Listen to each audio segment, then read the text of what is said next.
kembali bersama saya Dr. Anas Ahmad dalam Media Channel Inspirasi Hidup Anak. Kali ini kita akan bertemu dengan Kepala Kejaksaan Negeri Takalar, Bapak Salahuddin, Sarjana Hukum dan Magister Hukum. Kita lagi berada di Kejaksaan Negeri Takalar untuk bertemu beliau terkait dengan beberapa video viral tentang seorang kasus pencuri motor di Takalar. Ayo let's go, kita ketemu Pak Kajari.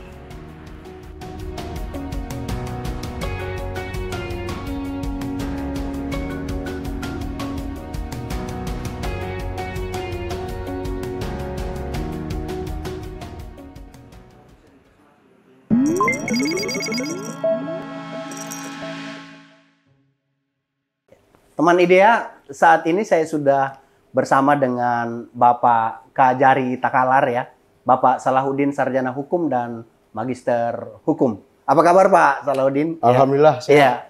Beliau ini sebenarnya bukan orang yang asing ya buat saya, karena beliau ini adalah sahabat, kemudian saudara seperjuangan waktu mahasiswa. Sama-sama di jalan ya Pak Salahuddin ya. Dan alhamdulillah rupanya orang yang begitu garang di jalanan memperjuangkan kebenaran dan keadilan untuk masyarakat ternyata kembali tampil sebagai orang yang benar-benar memperjuangkan kebenaran dan keadilan di jalan yang sesungguhnya, yaitu di institusi kejaksaan. Beliau saat ini dipercaya menjadi Kepala Kejaksaan Negeri Takalar. Dan baru-baru kita dihebohkan dengan sebuah video yang viral dari Kejaksaan Takalar terkait dengan restoratif justice terhadap seorang yang diduga tersangka ya Pak, ya. Tersangka pencurian kendaraan bermotor. Pak Kajari, bisa nggak bercerita apa sih sebenarnya yang terjadi dengan kasus itu?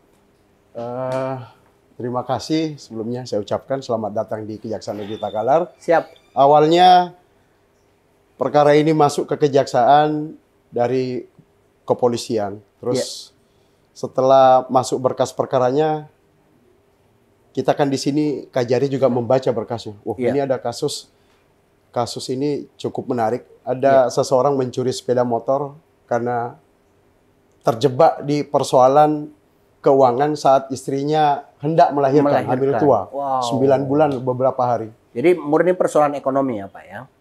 Kelihatan dalam berkas perkara begitu. Tapi kan tidak serta-merta kami percaya. Betul, iya. Saya kemudian meminta jajaran intelijen Kejari Takalar untuk melakukan cross-check lapangan. Oh, dikonfirmasi ke lapangan. Jadi diam-diam tim intelijen bekerja dan hasilnya seperti dalam berkas perkara bahwa memang benar ada fakta terjebak dengan situasi ekonomi, keluarganya memprihatinkan. Satu rumah dihuni beberapa rumah tangga, rumahnya juga memprihatinkan sekali sebenarnya. Nah, jadi pelaku ini mencuri motor karena tuntutan kebutuhan ekonomi untuk membiayai istrinya yang sedang melahirkan. Wah, luar biasa sekali ya. Langkah yang dilakukan awalnya itu sempat dia mau meminjam. Jadi dia mendatangi seseorang, hendak meminjam duit. Namun orang itu bukan menolak sebenarnya. Dia cuma katakan nanti kalau istrimu melahirkan, kita insya Allah bantu. Nah, mungkin dia masih ragu-ragu dengan perkataan orang yang hendak meminjamkan. Akhirnya suatu ketika pada pagi-pagi ketika pada saat hendak dia mencari nafkah, dia melihat sepeda motor terparkir di pinggir jalan. Sepeda motor yang sudah tua juga, tapi lebih bagus dari motornya. Nah, terus berhenti, dimasukin kunci motornya, ternyata kunci itu jebol gitu loh, bisa bunyi. Dibawalah itu motor itu. Nah, ini pikirannya ketika dibawa, dia bawa ke tempat gadai. Dijual? Digadaikan 1.500.000. Nah, uangnya dikasih ke istrinya, ada dikasih ke mamanya, terus dia beli kelengkapan motor juga. Ini kan motornya si pelaku ini kan sering rusak-rusak, rantainya sering putus. Nah, dia coba beli kayak perlengkapan yang bisa mendukung perbaikan motornya. Nah, ini kemudian diketangkap sama polisi. Jadi dia sendiri tidak melihat istrinya melahirkan. Jadi pada saat ditahan, istrinya melahirkan? Istrinya melahirkan. Wah, luar biasa.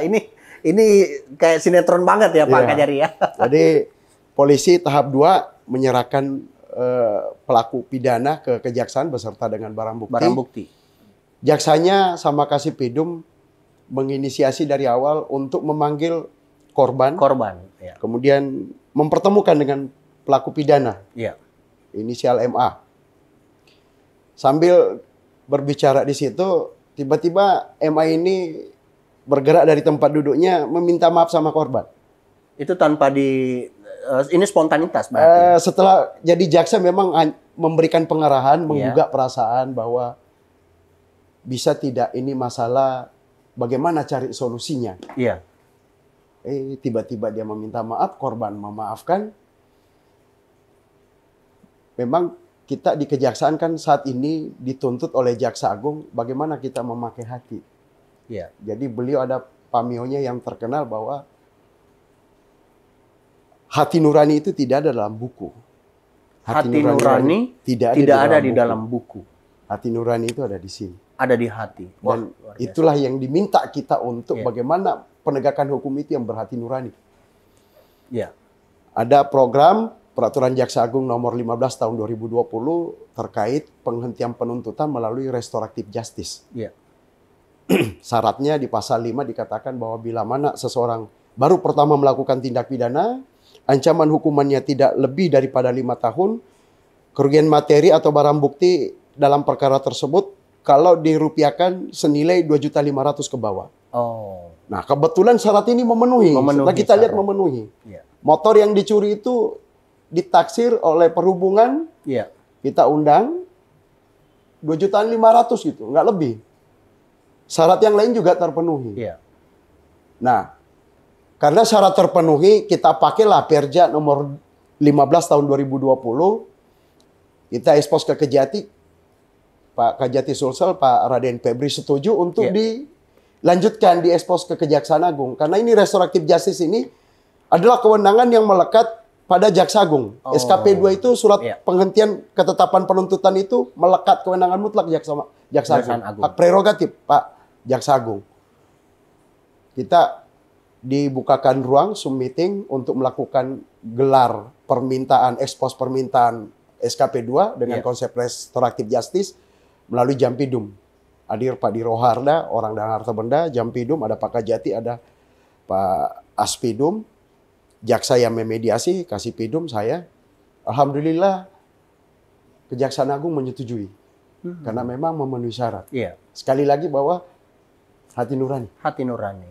Akhirnya resmi kita lakukan penghentian penuntutan dan pelaku pidana kita kembalikan ke keluarga. Itu setelah berapa lama ditahan? Di polisi sempat ada beberapa bulan ditahan. Kalau di kami semalam. Semalam? Iya, semalam. Tahap 2 kami tahan karena waktu itu kan harus ada range waktu untuk meminta persetujuan ke Kejaksaan Agung. Besoknya dibuka Zoom meeting, selesai Zoom meeting, hari itu juga langsung diperintahkan ke Kepala Kejaksaan Negeri Takalar untuk menghentikan penuntutan. Hari itu juga. Mungkin sekitar 30 menit setelah Zoom meeting, kami menerbitkan SKP 2 dan menjemput tersangka karena kita titip di Rutan Polres, dan selanjutnya kita diantar pulang. Iya. Wah, luar biasa. Nah, di video itu kelihatan sekali ya Pak Kajari sampai meneteskan air mata. Apa yang membuat Pak Kajari terharu dengan kasus ini? Jadi waktu saya ekspos perkara ini, kebayang. Iya.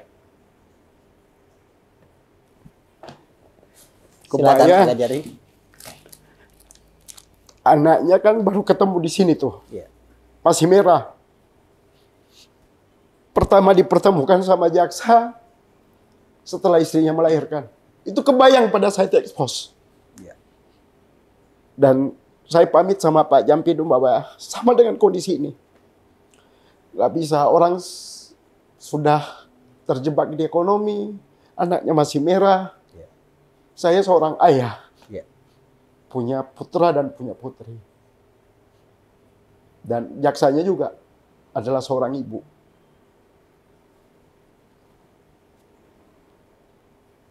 Nggak hanya mengalir.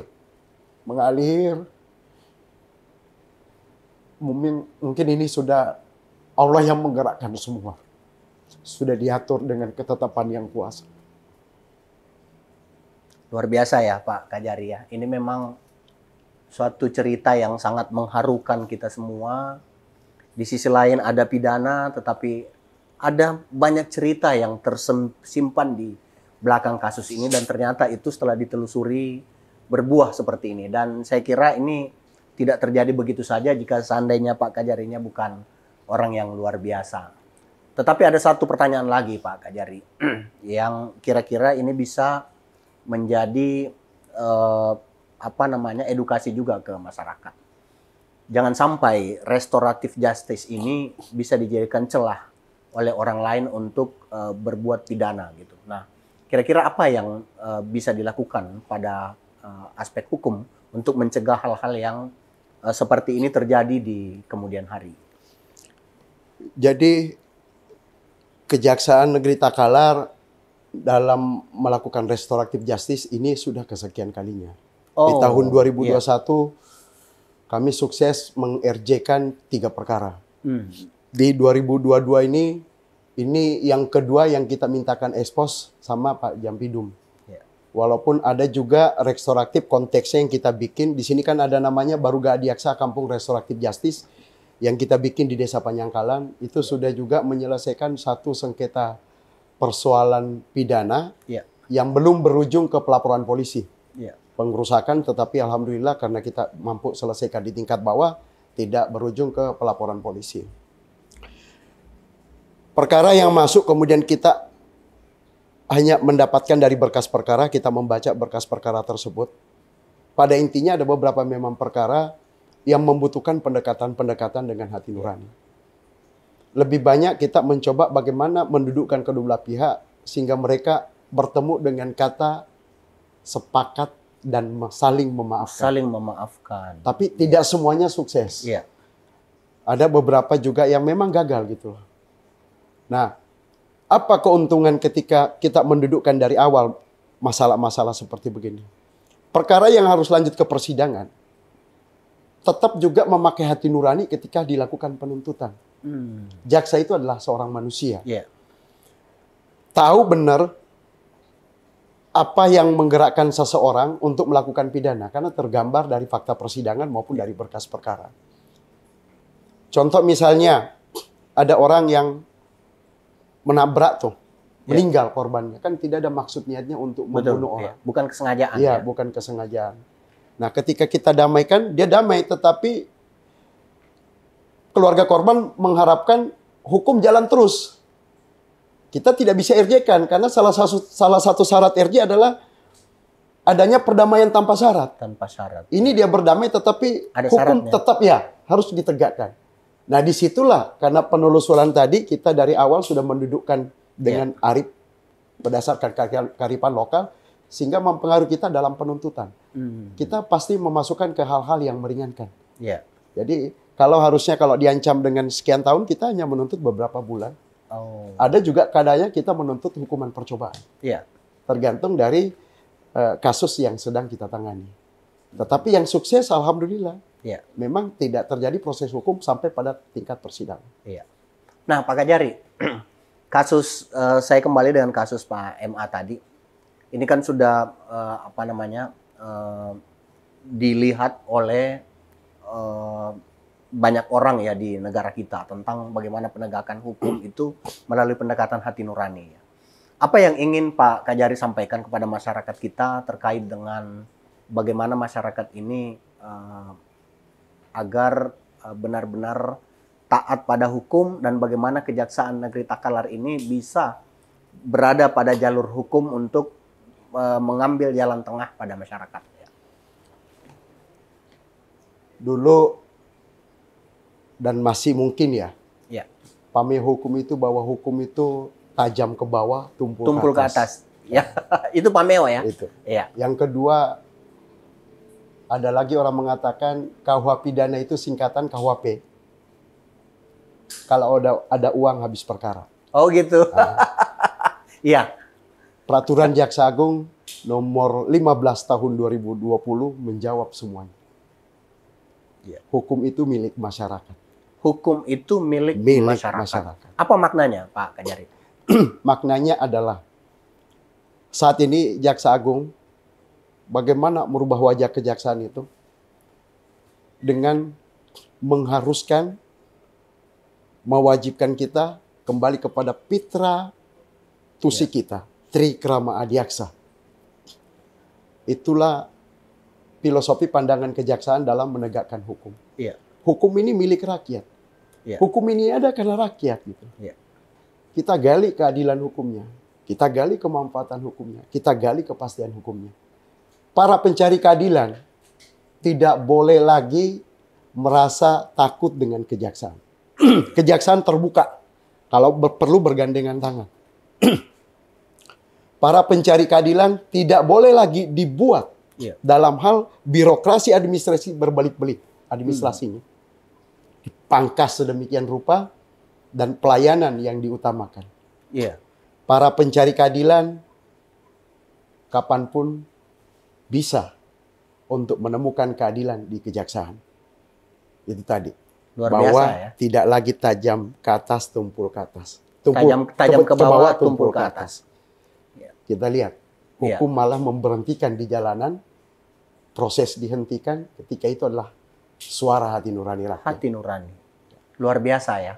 Ini baru benar-benar kita sampaikan apa yang disampaikan dengarkan apa yang disampaikan oleh Pak Kajari, dan ini mudah-mudahan bisa didengarkan oleh seluruh masyarakat kita di Indonesia bahwa ada seperti reformasi di bidang hukum ya Pak Kajari ya, bahwa saat ini hukum itu sudah benar-benar kejaksaan benar-benar menempatkan posisinya sebagai penegak hukum ya, dengan tetap mengedepankan hati nurani tadi ya Pak. Iya.